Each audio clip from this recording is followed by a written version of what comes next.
Madame Morin. Oui, Président et chers collègues. Alors, je vais d'abord vous parler de la vraie vie. Ce matin, à défaut de covoiturage, la solution la plus vertueuse et respectueuse de nos engagements climatiques aurait été une solution de transport collectif. J'ai donc été sur tisséo.fr pour calculer l'itinéraire entre Matabio et le Bascala, de façon à arriver à 8h30 pour avoir le plaisir de prendre le café avec un petit croissant et vous, chers collègues. Bien évidemment, j'ai coché les cases perturbations et trajets accessibles. Aucun résultat n'a été trouvé. J'ai fait donc la recherche pour mes chers collègues en supprimant le critère de trajet accessible et en me disant que j'avais quand même eu bien raison de ne pas accepter d'aller vivre en banlieue à cause d'une inaccessibilité. J'ai écarté le vélo à cause de l'absence d'aménagement sécurisé et aussi faute de pouvoir rechercher une solution vraiment multimodale sur tisséo.fr. La meilleure solution prenait près d'1h15 avec 2 correspondances. Il fallait en tout prendre la ligne B de bus, dont un à la Vache non accessible, et marcher 1 km. Et trajet retour impossible après 20h. Tout ceci pour vous dire qu'avec une gare à l'Espinasse, on aurait fait Matabio-l'Espinasse en 12 minutes. Et pour les 5 km restants à faire pour aller à Bruguière, si le maillage de la métropole était intelligent et adapté, ça se serait fait en quelques minutes et plus rapide que la voiture ce matin. Alors pour revenir plus directement à nos AFNT, aménagements ferroviaires du nord de Toulouse, je tiens à souligner dès maintenant que nous allons soutenir et voter les amendements présentés par nos collègues du groupe écologiste, sinon nous ne cautionnerons pas un projet au rabais. Nous aussi, nous nous inquiétons de l'avis défavorable. Ah, ce n'est pas moi. Nous aussi, donc, nous nous inquiétons de l'avis défavorable de l'autorité environnementale, dont vous ne dites d'ailleurs pas un seul mot dans la délibération, alors qu'il s'agit d'un point essentiel qui devrait d'ailleurs vous inquiéter sur le plan juridique, mais je reviendrai sur cette question plus loin. Pour commencer, donc, nous confirmons nos demandes de la création d'un saute-mouton route de Lonnaguet entre la Vache et Matabio, pour que tous les trains n'aient pas leur terminus à Matabio, mais au sud-est, et donc pour permettre la dématérialisation des circulations. Ceci afin d'améliorer le report modal en supprimant des ruptures de charges inutiles. Nous nous opposons aussi à la mutualisation d'une des voies venant du nord avec une de celles venant de l'est, qui réduira la capacité et la robustesse de ce bloc sur une branche qui relie Toulouse à Castres, Albi, Figeac et Rodez. Ce qui devrait d'ailleurs répondre, et je regrette que Sacha ne soit pas là, ce qui devrait répondre à sa demande, puisqu'il réclame à juste titre le désenclavement de Castres. Et comme nous sommes tous écologistes ici, le train, c'est quand même mieux que l'autoroute. Ensuite, l'évaluation environnementale des AFNT doit inclure les projets connexes, en particulier le terminus partiel de la Vache, le plan de voie de Matabio et le projet de gare de l'Espinasse. Et maintenant, questionnons-nous sur la sécurité juridique des AFNT. Sachez que nous comprenons parfaitement vos inquiétudes après l'annulation par le tribunal administratif du PDU de Tisséo et du PLUH suite à des recours notamment basés sur des avis de la MRAE, l'autorité environnementale locale, qui avait pourtant alerté. En effet, chaque fois que nous avons évoqué la nécessité d'inclure en projet connexe le projet de gare à l'Espinasse, la réponse immuable qui nous a été faite par la métropole est que SNCF Réseau aurait indiqué que ce projet créerait un risque juridique important sur les AFNT et donc des retards. C'est pourquoi, parce que nous sommes soucieux de la réalisation au plus tôt des AFNT pour améliorer la circulation du train du quotidien, nous avons demandé à la métropole de nous justifier cette position en droit. Là, à ce jour, aucune trace des écrits de la SNCF à ce sujet, s'ils existent. Et juste, on m'a communiqué la citation de 2 jurisprudences anciennes. Alors, c'est des jurisprudences qui sont censées démontrer que l'ajout en projet connexe de la gare de l'Espinasse constituerait une modification dite substantielle du projet qui pourrait conduire à sa censure par les juridictions administratives. Mais en examinant ces jurisprudences, je n'ai trouvé aucun rapport entre, d'une part, un référé qui suspendait une modification d'un projet autoroutier sur la 89, sans d'ailleurs pouvoir trouver la décision finale au fond du Conseil d'État, et d'autre part, la censure par le Conseil d'État d'une modification vraiment substantielle du projet autoroutier de la 14 qui aurait eu un impact majeur sur la circulation de tout l'ouest parisien. Donc jusque-là, rien de très sérieux ni de probant. Et puis je me suis rappelé que l'équipe Moudinque, et c'est ce qu'a évoqué mon camarade, l'équipe Moudinque n'avait pas été aussi timorée. Non, c'est après. Déjà, vous n'aviez pas été timoré quand il s'était agi de joindre le projet de la Tour Occitanie à la DUP du Grand Matabio. Là, vous n'aviez pas eu les mêmes réticences sur le plan juridique. Pourtant, c'est la même équipe qui a agi à la légèreté quand il s'est agi du PDU, Tisséo et du PLUH, qui sont quand même les 2 grands échecs juridiques et politiques majeurs de vos mandats. Surtout, la gare de l'Espinasse, elle fait l'unanimité sur le territoire, on l'a dit, du MEDEF à toutes les parties, finalement, sauf vous, un petit peu. Et même vous, finalement, vous présentez finalement un vœu pour soutenir la création de cette gare. On peut juste s'étonner qu'en tant que majorité, vous n'ayez pas affiché ce soutien dans l'avis de la ville de Toulouse, formulé dans le cadre de l'enquête environnementale, ni dans cette délibération, juste par souci de cohérence. Enfin, qui pourrait attaquer la DUP sur ce sujet et retarder le projet? Nous, on ne voit pas.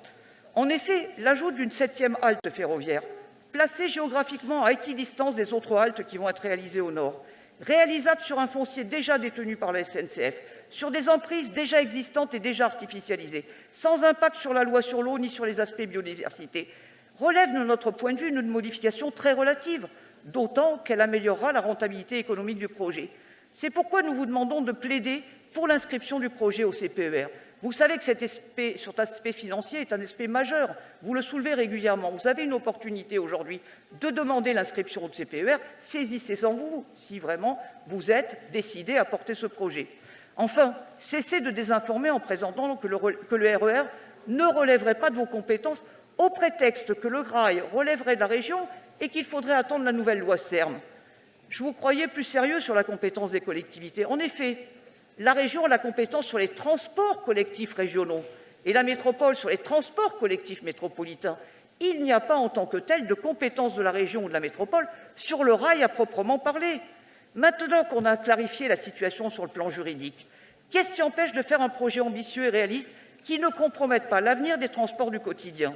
Est-ce que cela a à voir avec les priorités du maire-président de Toulouse et de la présidente de la région, dont certaines mauvaises langues disent qu'ils seraient prêts à s'asseoir sur les transports du quotidien pour s'accommoder des moyens financiers de SNCF Réseau en privilégiant uniquement la LGV? Allons-nous sacrifier l'avenir du territoire et laisser les bouchons être encore pires en 2030 qu'en 2020 si on se limite à vos projets dont la ligne C du métro? Dernier point, Jean-Luc Moudenc et son équipe doivent cesser de désinformer en prétendant qu'il faudra 1,6 milliard pour n'atteindre que 100 000 voyageurs en 2040, alors que ce sont précisément les choix que vous et votre équipe vous êtes en train de soutenir qui limiteront la capacité du RER et donc son efficacité.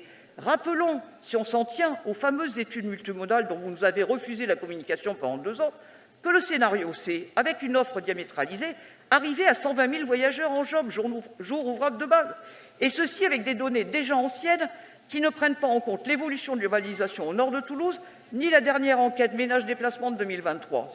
Si vous recherchez vraiment la solidité juridique de ce projet d'AFNT, alors battons-nous pour l'actualisation des études d'impact, comme le demande l'autorité environnementale. Ne refaisons pas les mêmes erreurs qu'avec le PLUH et le PDU. Et avançons au-delà des étiquettes politiques, construisons ensemble les nécessaires solutions multimodales dont le rail fait partie et assurons-nous que les choix techniques d'aujourd'hui n'obèrent pas l'avenir et ne conduisent pas à des surcoûts du type allongement des quais de la ligne A du métro, faute d'anticipation. Ne laissons pas l'État et la SNCF conduire un projet au rabais qui certes permettra la LGV, mais limitera la performance des transports du quotidien et coûtera très cher ultérieurement et rendra impossible un certain nombre de solutions. Je vous remercie. Bien, Monsieur Bolzan pour des éléments de réponse, et puis nous passons au vote. Oui, très rapide, Monsieur le Président, merci. Pour Madame Hardy, bien sûr qu'on participe au projet du CERM, qu'on est associé, puisqu'on est partenaire des études multimodales depuis 2017, et qu'on est engagé dans la deuxième phase d'études multimodales. Ensuite, on finance déjà la ligne C en connexion des 5 stations métro avec les pôles d'échange multimodaux. Et on participe déjà aux investissements des AFNT à hauteur de 15%. Pour M. Chartier, toujours pas rester sur le CERM, plutôt que vous avez accentué et non pas sur l'avis. C'est justement pour que ce soit choisi le scénario de CERM le plus efficace en diminution des gaz à effet de serre que le Président a demandé et obtenu que des études sur la cohérence urbanisme-mobilité soient menées dans le cadre des études multimodales 2. Mais attendons donc cette étude pour choisir effectivement quel est le meilleur scénario. Pour Mme Moret, Monsieur le Président, je vous propose de ne pas y répondre, parce que si chaque élu refait les commissions, on n'est pas encore arrivé. Donc elle a eu toutes les réponses en commission, elle les a eues par écrit, et là, parce que c'est pour ses réseaux sociaux, elle voudrait qu'on refasse le match, donc je propose de ne pas y répondre. Bien. Moi, je souhaiterais qu'on passe au vote. Parce que Madame Hardy, vous n'avez pas parlé de l'essentiel du sujet, vous avez uniquement parlé du CERM. Ah, bah, écoutez, alors je vous donne 1 minute à chacune, puisque Madame Morin veut parler. On essaie d'être synthétique. 1 minute à chacune. On est encore dans les temps. Alors, 1 minute. On ne parle pas de la même chose. Bien sûr, vous participez aux études multimodales. Bien sûr que vous participez au financement de la ligne C. Mais on ne parle pas de ça. On parle du projet qui va être nécessaire pour être éligible aux subventions de l'État lors de la conférence de financement qui est prévue au mois de juin et pour lequel, si vous, en tant que président de la métropole et président du TCO, vous ne prenez pas cette responsabilité-là, vous prenez les risques que nous ne soyons pas éligibles. Donc, on ne parle pas de la même chose. Bon, je vais vous répondre. Je laisse Madame Morin intervenir encore. Oui, juste pour m'étonner du propos de M. Bolzan, parce que je comprends qu'il soit un petit peu en difficulté pour me répondre. J'avoue que c'est un petit peu technique et juridique, et que c'est vrai que tout le monde n'est pas à l'aise sur ce domaine. Mais en même temps, je ne vous demande pas de répondre immédiatement. Je pense que si vous avez vraiment des arguments, vous pouvez me laisser parler, M. Bolzan, c'est juste une question de respect.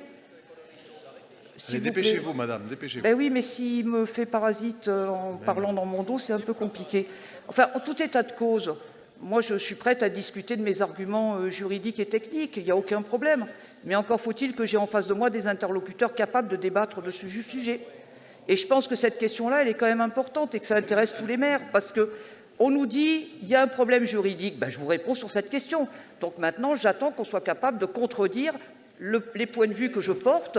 Je ne suis pas juriste, peut-être que je suis juste une personne qui s'avance trop, mais j'attends que vous veniez me porter la contradiction. En tout cas, ce qui est important au final, c'est qu'on puisse avoir un projet qui permette de faire face au transport du quotidien, et c'est ça l'essentiel. Et je pense qu'on peut tous être d'accord là-dessus. Donc donnons des moyens, demandons des moyens pour le CPER, donnons-nous tous les moyens de faire les choses correctement. Merci. Bon, moi je vais répéter ce que j'ai dit 10 fois au moins, et encore en conseil municipal vendredi, puisque une fois de plus, vous refaites le débat du conseil municipal de Toulouse, et vous l'infligez à tous les élus de toutes les communes. Les études sont en cours, elles sont pilotées par le conseil régional et les autres autorités, État, département, TCO, métropole, y sont associées. Madame Hardy, quand vous me dites, j'ai noté votre phrase, vous devez être au cœur du pilotage des études, ça voudrait dire donc que je devrais contrecarrer la présidente de région, mais oui, ça veut dire ça. Alors que nous avons convenu de manière partenariale que ce soit la région qui mène les études. De même, lorsque vous dites il faut y aller de manière par étapes, de manière progressive, et c'est en cela que la notion d'urgence peut être prise en compte, ben ça, je regrette, c'est de la responsabilité de ceux qui jugent les sillons ferroviaires existants aujourd'hui. Ceux qui les gèrent, les sillons ferroviaires, ce n'est pas la métropole, vous le savez bien, c'est la SNCF et c'est la région. Et donc, c'est eux, c'est elles plutôt, la SNCF et la région, qui sont à même de dire si oui ou non des aménagements sont possibles en temps intermédiaire. Moi, je ne peux que vous renvoyer vers les déclarations réitérées de la présidente de région là-dessus, sur la saturation actuelle du réseau ferroviaire toulousain. Voilà. Donc moi, je n'irai pas me mettre contre la région en disant « je veux, moi, président de la métropole, pour faire plaisir à Madame Hardy, être au cœur du pilotage des études, et la région, non, on la met à l'écart du pilotage des études ». Je regrette, on reste sur la méthode qui est convenue. On aura un aboutissement de ces études à la mi-2024. Donc, je ne vois pas pourquoi il faudrait, trépigner et adopter une sorte de méthode de gribouille pour traiter ce dossier. Voilà, donc restons dans la méthode qui a été collectivement convenue, pas la méthode décidée par le président de la métropole, collectivement convenue par le préfet, la présidente de région, le président du département, le président du TCO et l'exécutif métropolitain. Sur ce, je mets aux voix ce qui a été présenter. Les amendements, il faut les présenter en commission. Monsieur Chartier, non. il faut être sérieux. Les Non, amendements... Les amendements... Les amendements... Vous m'avez amené les amendements il y a un quart d'heure. Celui qui a rapporté la délibération, M. Bolzan, n'est pas au courant des amendements. Donc on ne travaille pas comme ça. Sur un sujet aussi important que celui-là, tout ça, c'est du travail de commission. Donc moi, je fais voter maintenant la délibération proposée. J'estime qu'on a beaucoup parlé. J'ai été vraiment très respectueux des expressions des uns et des autres. En plus, on en a parlé combien de fois de ce sujet déjà, Donc je fais voter. Qui ne participe pas? Qui s'abstient? Interruption de séance. Qui vote contre? Interruption de séance, La délibération est adoptée à l'unanimité. C'est de droit, Monsieur le Président. Interruption de séance. Et nous allons maintenant... Vous censurez les amendements, Monsieur le Président. Nous allons maintenant traiter Interruption de séance, Monsieur le Président. Qui suit. Ce n'est pas vous qui présidez de la séance. Donc, nous allons traiter le sujet qui suit. Et donc, je vous propose maintenant de traiter la délibération numéro 2, ainsi que la numéro 3, puisqu'il n'y a pas de remarque particulière d'après le tableau qu'on m'a donné.